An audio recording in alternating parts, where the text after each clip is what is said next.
মোটামুটি ভালোই গরম পড়ে গেছে, আর এই গরমকালে শশা একদম উপযুক্ত ফল বলতে পারেন। কিন্তু আজকের আমি সবজি হিসেবে বানাচ্ছি আজকে শশা শুক্তো। এই গরমের সময় শশার কোনো বিকল্প হয় না, তো ওই জন্য বানালাম শশা শুক্তো। আমি আজকে প্রথম বানিয়েছি, আমার ভীষণ ভালো লেগেছে রান্নাটা, তাই আপনাদের সঙ্গেও শেয়ার করছি। আমি এটা অনলাইনেই দেখেছিলাম, আমার নিজের কোনো ডিশ নয়। তো শশা শুক্তো বানানোর জন্য এখানে শশা নিয়েছি 300 গ্রাম, আর মটর ডাল নিয়েছি 100 গ্রাম, একটু আদা আর কাঁচা লঙ্কা দিয়ে ডালটা পেস্ট করে নেবো বড়া বানানোর জন্য, আর নুন হলুদ দিয়ে ভালো করে মেখে বড়াটা সর্ষের তেলে ভেজে নেবো, গ্যাসের ফ্লেমটা মিডিয়ামে রেখে। শশা শুক্তো গরমের জন্য যেমন স্বাস্থ্যকর তেমন পেটও ঠান্ডা হয়। যারা শশাটা পছন্দ করেন না সেটা আলাদা ব্যাপার, না করতে পারেন, কিন্তু যারা মোটামুটি শশা লাউ এগুলো পছন্দ করেন তাদের বেশ ভালোই লাগবে, এবং শুক্তো যারা পছন্দ করেন তাদেরও ভালো লাগবে রান্নাটা।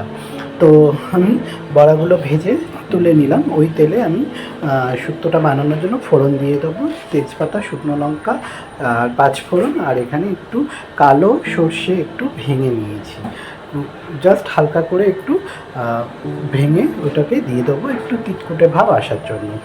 আর তার আগে জানাই, সোনুর রেসিপি চ্যানেলে সকল বন্ধুদের স্বাগত। সকলে নিশ্চয়ই রাধা মাধবের কৃপায় ভালো আছেন, আমিও ভালো আছি। তো চলুন শুক্তোটা বানিয়ে ফেলি।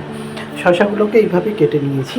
আমার শশাটা একদম কচি ছিল, দানাগুলো ফেলিনি। একটু যদি বড় শশা দানাগুলো ফেলেই দিতে পারেন, মোটা দানাগুলো ঠিক মুখে পড়লে ভালো লাগে না।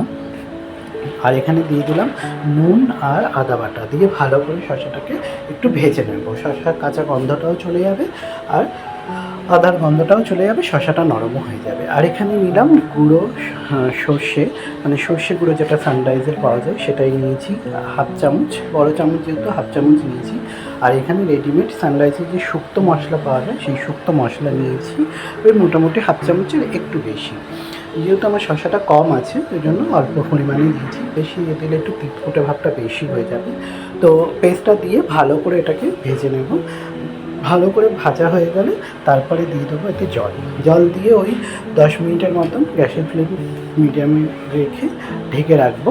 কারণ এমনি শশা নরম হয়ে গেছে, তাও যেটুখানি শক্ত আছে নরম হয়ে যাবে। আর জলের পরিমাণটা একটু বেশিই দিতে হবে, যেহেতু বড়াটা আছে জলটা টেনে নেবে, তখন একদম শুকনো হয়ে গেলে এটা ভালো লাগবে না, একটু গ্রেভি থাকলেই শুক্তো ভালো লাগে। তো এখানে হলুদের শুক্তোতে খুব একটা ব্যবহার হয় না, তাই আমিও দিলাম না, কেউ চাইলে দিতেও পারেন, কোনো অসুবিধা নেই। আমি একটু সাদাই করেছি, শুক্তো একটু সাদাই ভালো লাগে। তো দেখুন একদম নরম হয়ে গেছে শশা। আমি বড়া মিশিয়ে দিলাম, দিয়ে এবারে একটু দেবো চিনি, একটু শুক্তো একটু মিষ্টি মিষ্টি হয়, একটু পরিমাণ মতন চিনি দেবো। আর দেবো একটু উপর থেকে হাফ চামচেরও কম ময়দা, একটু জলে গুলে।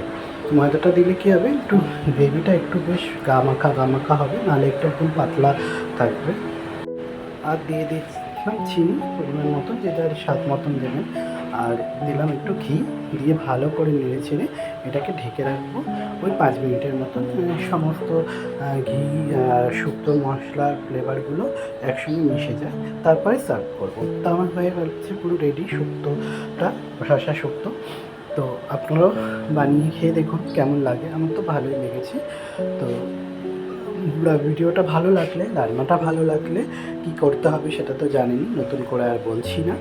তো বানিয়ে খেয়ে দেখুন, গরমকালে পেট ঠান্ডা করা একটা রান্না। তো দেখা হচ্ছে আর একটা ভিডিওতে আর একটা রেসিপি নিয়ে। ততক্ষণে সবাই ভালো থাকবেন। রাধে রাধে রাধে।